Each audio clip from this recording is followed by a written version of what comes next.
नमस्कार, स्वागत है आपका आपके साथ में अमित गर्ग शुक्ला और ये वक्त है क्राइम की खबरों का। सुल्तानपुर में ज्वेलर्स डकैती की घटना के बाद आरोपी डकैत मंगेश यादव के एनकाउंटर की आग अभी ठंडी भी नहीं हुई है। आरोपी मंगेश यादव के एनकाउंटर पर अब पुलिस और परिवार आमने सामने आ गए हैं, लेकिन इन सब के बीच ये भी जानना जरूरी है कि आखिर उस रात हुआ क्या क्या था। एक रिपोर्ट के जरिए आपको उस रात की कहानी दिखाते हैं।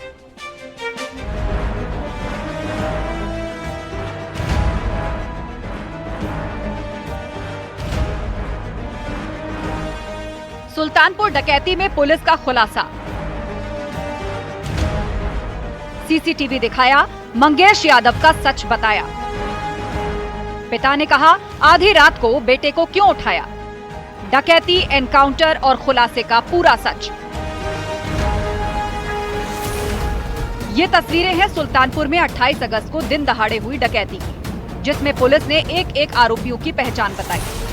इस डकैती कांड के बाद आरोपी मंगेश यादव के एनकाउंटर पर खूब हो हल्ला मचा है, लेकिन पुलिस इस मामले में दूध का दूध और पानी का पानी करने का दावा कर रही है। पुलिस के मुताबिक घटना में जौनपुर का रहने वाला मंगेश यादव शामिल था। सीसीटीवी में उसकी मौजूदगी घटना स्थल पर थी। 4 अन्य बदमाशों के साथ डकैती की घटना के वक्त वो मौजूद था, जब ठठेरी बाजार के ओम अनॉर्मेंट में इस घटना को अंजाम दिया गया। जिस समूह ने घटना को किया, यानी डकैती में जो सीधे शामिल रहे, वो दुकान के अंदर घुसे थे, वो थे फुरकान, अनुज प्रताप सिंह, अरबाज, मंगेश यादव और अंकित यादव और शेखर। इनके साथ अरबाज द्वारा लाया गया एक अज्ञात व्यक्ति भी है, जिसका नाम अभी तक क्लियर नहीं हुआ है। इसके अलावा विपिन सिंह, विनय शुक्ला, अजय यादव, अरविंद यादव, विवेक सिंह और दुर्गेश प्रताप सिंह, ये सभी उस घटना स्थल के आसपास घेराबंदी किए हुए थे, ताकि अगर कोई समस्या होती है तो ये फायर कर सकें, पुलिस को डाइवर्ट कर सकें और साथियों को भागने में मदद कर सकें। बात इतने भर ही नहीं है। पुलिस ने एक के बाद एक घटनाक्रम को विस्तार से बताया है, जिसमें घटना के बाद से लेकर मंगेश के एनकाउंटर तक की कड़ियां जोड़ी गई हैं। डकैती के बाद से ही सुल्तानपुर पुलिस, एसटीएफ और पुलिस मुख्यालय में डीजीपी तक इस मामले को मॉनिटर कर रहे थे। उनके परिवारजनों का स्टेटमेंट सुनाया, उनकी माताजी का भी स्टेटमेंट सुनाया, उनके बहन जी का भी मैंने स्टेटमेंट सुनाया। उनका आपराधिक इतिहास आपके पास है। अब इसमें कभी कभी ये भी हो सकता है कि पुलिस की कार्रवाई में किसी का कोई आपराधिक इतिहास न हो। ऐसे भी कार्रवाई होती है। मौके पे लोग आए, घटना हुई, पुलिस पहुंच गई, फायरिंग हो गई, ऑपरेशन में पुलिस वाले मर गए, अपराधी मर गए। इसमें कोई ये चीज तो होती नहीं है इस तरह से। वहीं घटना में शामिल मंगेश यादव का एनकाउंटर होने के बाद घर वालों ने सवाल खड़े कर दिए हैं कि 5 सितंबर को मंगेश का एनकाउंटर कर दिया गया, जबकि उस रात वो घर में ही परिवार के साथ था। रात में मां के हाथ पैर बांध दिए गए और 2 लोग मंगेश को उठा ले गए। अपराध की इस कहानी को आगे बढ़ाने से पहले आपको एनकाउंटर में मारे गए मंगेश के बारे में भी बता देते हैं। मंगेश यादव जौनपुर जिले के अंगरौरा का रहने वाला था। उसके खिलाफ चोरी और लूट के 7 मामले दर्ज थे। मंगेश पर पुलिस ने 1 लाख इनाम घोषित कर रखा था। 2 से 3 बार जेल भी जा चुका था। इस बात को मंगेश की बहन ने भी स्वीकार किया है। यहाँ नहीं है। तुम्हारा नाम क्या है? हमारा नाम प्रिंस यादव। प्रिंस यादव क्या लगती है मंगेश के? उनकी बहन। मंगेश कै बार जेल गए हैं? सर 2 बार। कहाँ से? सर जौनपुर से एक बार सुल्तानपुर। अच्छा, वो खा के मार के शहर। कितने दिन से गए हैं बाहर? अरे हो 2-3 महीने। 2-3 महीने से? हाँ। पुलिस की थ्योरी पर परिवार के लोग सवाल खड़े कर रहे हैं, लेकिन एक दिन पहले ही सुल्तानपुर पुलिस ने भी घटना में शामिल 4 बदमाशों को अरेस्ट किया है। अरविंद यादव, दुर्गेश सिंह, विवेक सिंह और विनय शुक्ला की गिरफ्तारी के बाद 2 करोड़ से ज्यादा कीमत की सोने की ज्वेलरी भी बरामद की गई। एडीजी एसबी शिरडकर ने इस बात को और पुख्ता करते हुए कहा कि घटना में इस्तेमाल की गई बाइक और सीसीटीवी के आधार पर कई महत्वपूर्ण साक्ष्य मिले हैं। बदमाशों ने घटना से पहले 2 बार रेकी की थी। वो ये भी पता है कि जब बदमाश वहां से सीन से जब भाग रहे थे तो उस समय कुछ चीजें जो है वो उसी समय जो बरामद हुई थी वो भी ज्वेलर के साथ उस समय शेयर की गई थी। इसके पश्चात जो स्पेशलाइज्ड एजेंसी जो STF की मदद ली गई और फिर उसमें टेक्निकल सर्वेलांस और ह्यूमन इंटेलिजेंस, इन दोनों के आधार पर पूरा सीक्वेंस जो है वो जो मैप किया जाता है घटना के बाद, मोटरसाइकिल और जो बोलेरो जो गेटअवे व्हीकल उनकी जानकारी की जाती है और उसके पश्चात जो कार्रवाई की गई है उसमें जो बरामदगी हो रही थी इसी दौरान विपिन सिंह जो इस घटना का जो मुख्य अभियुक्त है और मास्टरमाइंड है, वो वहाँ पर रायबरेली जेल में अपने आप को वो सरेंडर कर देता है। बात केवल मंगेश यादव के एनकाउंटर तक सीमित नहीं थी। लूट के माल को लेकर भी सवाल खड़े किए जा रहे थे, लेकिन पुलिस ने एक के बाद एक एक्शन लेते हुए आरोपियों को गिरफ्तार किया और लूट का माल बरामद कर लिया। इस बात को लेकर सराफा व्यवसायी ने भी राहत की सांस ली है।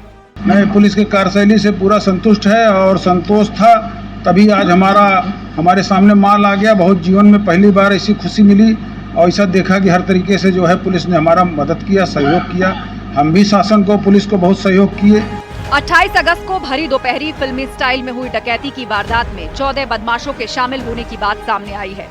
इसमें एक बदमाश मंगेश यादव एनकाउंटर में मारा गया और 8 आरोपियों को अब तक अरेस्ट किया जा चुका है। अरबाज, फुरकान, अंकित, अनुज, अजय और उसका एक साथी फरार है। बहरहाल पुलिस फरार आरोपियों की तलाश कर रही है। दिन दहाड़े डकैती की वारदात के बाद कानून व्यवस्था पर होने वाले वार मंगेश यादव के एनकाउंटर के बाद और तीखे होते चले गए। इस पर सियासत भी शुरू हो गई। इस बीच उत्तर प्रदेश के डीजीपी प्रशांत कुमार अपनी पूरी टीम के साथ सामने आते हैं और कहते हैं कि इस मामले का खुलासा 100% सही है। यही नहीं, इस वारदात में लूटा गया पूरा सोना भी बरामद किया गया है। 8 आरोपी अब तक गिरफ्तार हो चुके हैं। एक एनकाउंटर में मारा गया, जबकि मुख्य आरोपी मास्टरमाइंड विपिन सिंह एक दूसरे मामले में सरेंडर करके जेल गया। हालांकि पुलिस कस्टडी रिमांड के दौरान उसकी निशानदेही पर ही कुछ गिरफ्तारियां हुई और सोने की बरामदगी भी। ऐसा लग रहा है कि मामला फिलहाल ठंडा पड़ गया है, लेकिन सियासत जारी रहेगी। कैमरामैन अनिल कुमार के साथ ऋषभ मणि त्रिपाठी, न्यूज़ 18, लखनऊ।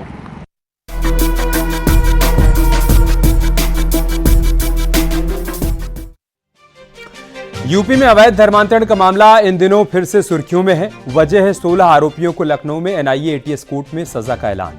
इस मामले में मौलाना उमर गौतम और कलीम सिद्दीकी का नाम खूब सुर्खियों में था, क्योंकि अवैध धर्मांतरण का रैकेट यही लोग चलाया करते थे। नफरत और डर की आड़ में ये लोग अवैध धर्मांतरण का धंधा चला रहे थे। निशाने पर थी गरीब हिंदू महिलाएं और दिव्यांग। एक रिपोर्ट के जरिए आपको पूरी कहानी समझाते हैं। जो लोगों को जहन्नुम का दिखाते थे डर दिखाकर कराते थे धर्मांतरण। देश विरोधियों को उम्र कैद की सजा। वो नफरत फैलाते थे, लोगों को बरगलाते थे, धर्म विशेष से जुड़े लोगों को टारगेट करते थे, उन्हें अपने ही देश के खिलाफ भड़काया करते थे। धार्मिक उन्माद, विद्वेष और नफरत फैलाना इनका मकसद था।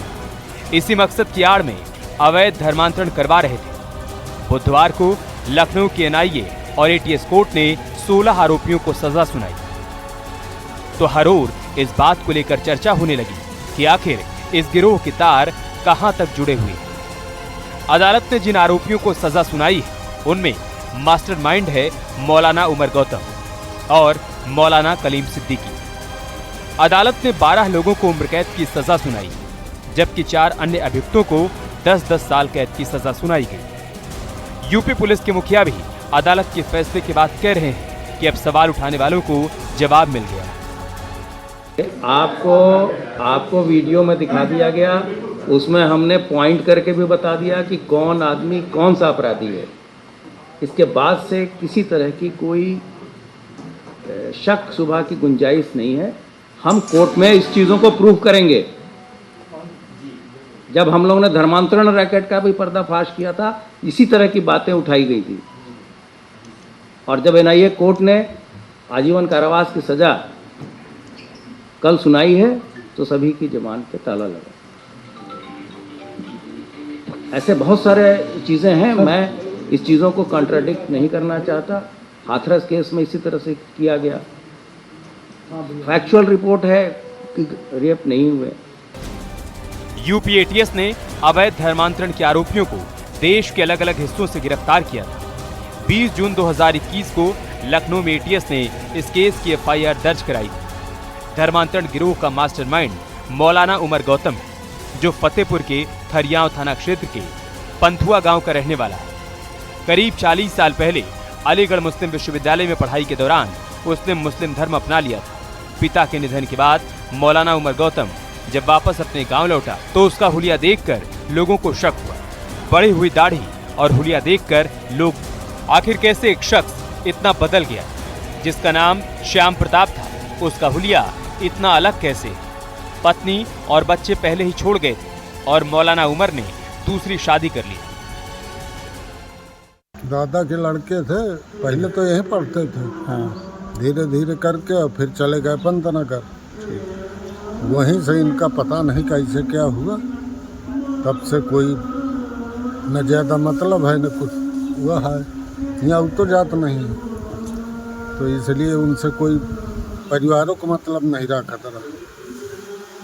यहाँ बहुत कमाना जाना था। यहाँ कतो 3 साल 2 साल में कतो फतेहपुर आए तो 2 मिनट 5 मिनट के लिए आते थे, अब तुरंत वो आता।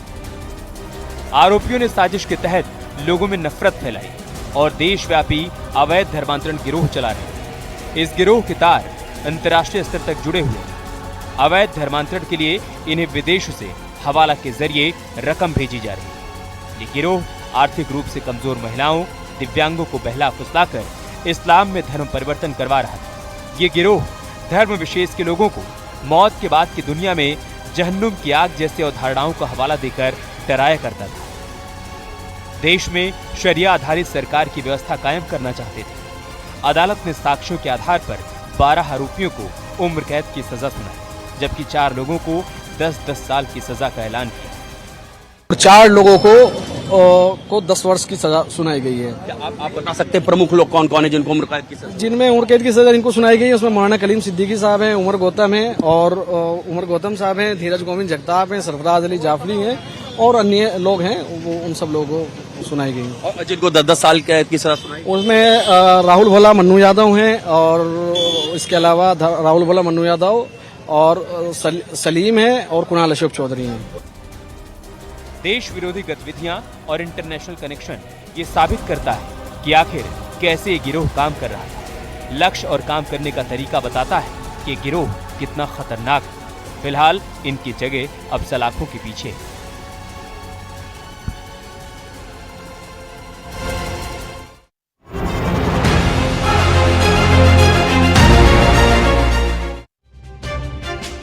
यूपी के कई जिलों में बारिश का दौर जारी है और इससे नुकसान भी हो रहे हैं। हम आपको 7 जगहों की तस्वीरें दिखाएंगे। आगरा में भारी बारिश में मकान गिर गया, मकान के मलबे में 4 लोग दब गए।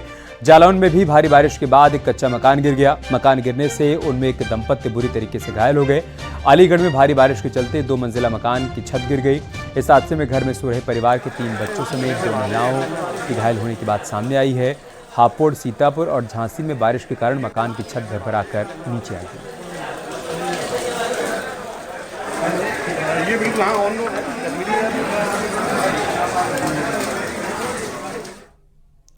आगरा के कश्मीरी बाजार में मकान गिरने से 4 लोग घायल हो गए। घायलों को अस्पताल में भर्ती करवाया गया। अब मलबे में दबे लोगों को बचाने का वीडियो वायरल हो रहा है। वायरल वीडियो में स्थानीय लोग रेस्क्यू कर रहे हैं। बता दें कि आज लगातार हो रही बारिश के चलते थाना कोतवाली क्षेत्र के कश्मीरी बाजार में एक मकान गिर गया। रोड पर खड़े 4 लोग मलबे में दब गए। चारों गंभीर रूप से घायल हो गए। चारों घायलों को इलाज के लिए SN अस्पताल में भर्ती करवाया गया।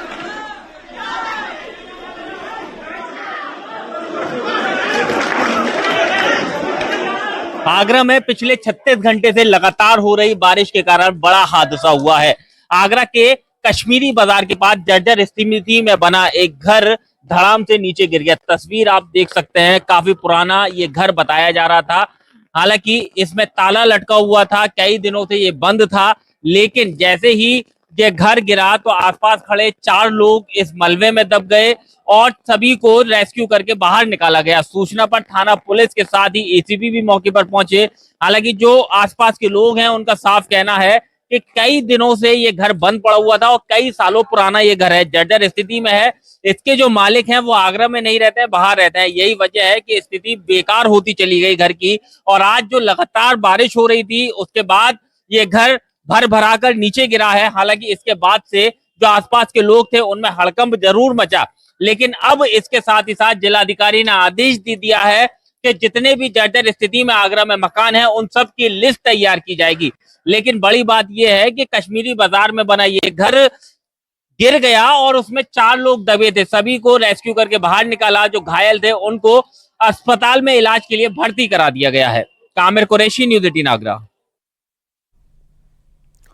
उधर झांसी में बारिश के चलते लोगों की मुश्किलें बढ़ी हुई हैं। इसी बीच सोशल मीडिया पर एक वीडियो वायरल हो रहा है जिसमें महिला के शव को पानी के तेज बहाव से लोग ले जाते हुए दिखाई दे रहे हैं। ग्रामीणों का कहना है कि बीते 36 घंटे में प्रशासनिक मदद उन तक पहुंची नहीं है और जान जोखिम में डालकर ग्रामीण अब तेज बहाव के पानी से निकलने को मजबूर हैं।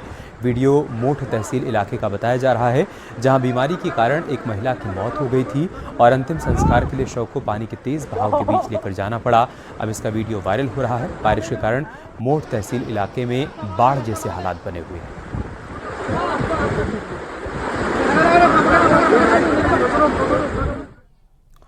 उधर कानपुर में भी कल से ही लगातार बारिश हो रही है। बारिश की वजह से तापमान में 3 से 4 डिग्री की कमी आई है।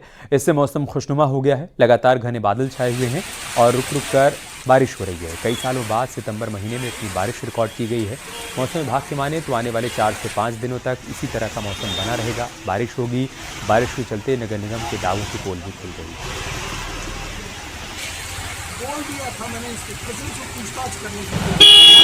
मौसम ने एक बार फिर से करवट ली है। रुक रुक के हो रही बारिश ने जहां एक और उमस से लोगों को राहत दी है तो वहीं तापमान में 2 से 3 डिग्री तक की गिरावट आई है। इस वक्त न्यूज़ 18 टीम ग्राउंड जीरो पर देख सकते हैं कि बारिश की वजह से सड़क पर ये वो जगह है सिविल लाइंस जहां ऑफिस है, सड़क पर किस तरह सन्नाटा सा पसरा है क्योंकि बारिश रुक रुक के हो रही है। कुछ लोग शेड्स के नीचे खड़े हैं। अगर बात की जाए तो लोग कुछ पेड़ का सहारा ले रहे हैं और मौसम खुशनुमा है, लोग उसे एंजॉय करते चल रहे हैं, बारिश का पूरा मजा ले रहे हैं। सर, बारिश से कितना राहत मिली है? बहुत बढ़िया। इस मौसम ने हमको बहुत राहत दी है। जिसकी उम्मीद थी वो आज पूरी हो रही है। Thank you. आप देख सकते हैं कि लोग बारिश में भीगना भी पसंद कर रहे हैं क्योंकि बारिश है। इवन पुलिस के कांस्टेबल भी ड्यूटी कर रहे हैं। कुछ लोग शेड के नीचे खड़े हैं, कुछ लोग अपनी ड्यूटीज भी अदा कर रहे हैं और ऐसे में ट्रैफिक भी सड़क पर कम है। अगर मौसम विभाग की माने तो आने वाले अभी लगभग 5 दिन तक मौसम ऐसा ही बना रहेगा जहां एक और कहीं कहीं बूंदाबांदी होगी तो कहीं तेज बारिश भी होगी। वीडियो जर्नलिस्ट आशीष पांडे के साथ अमित गंजू, न्यूज़ 18 कानपुर।